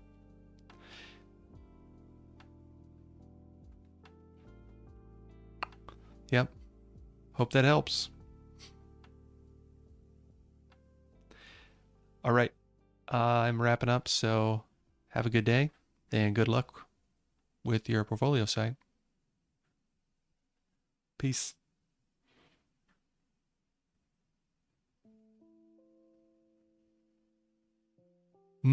Yep. You're welcome.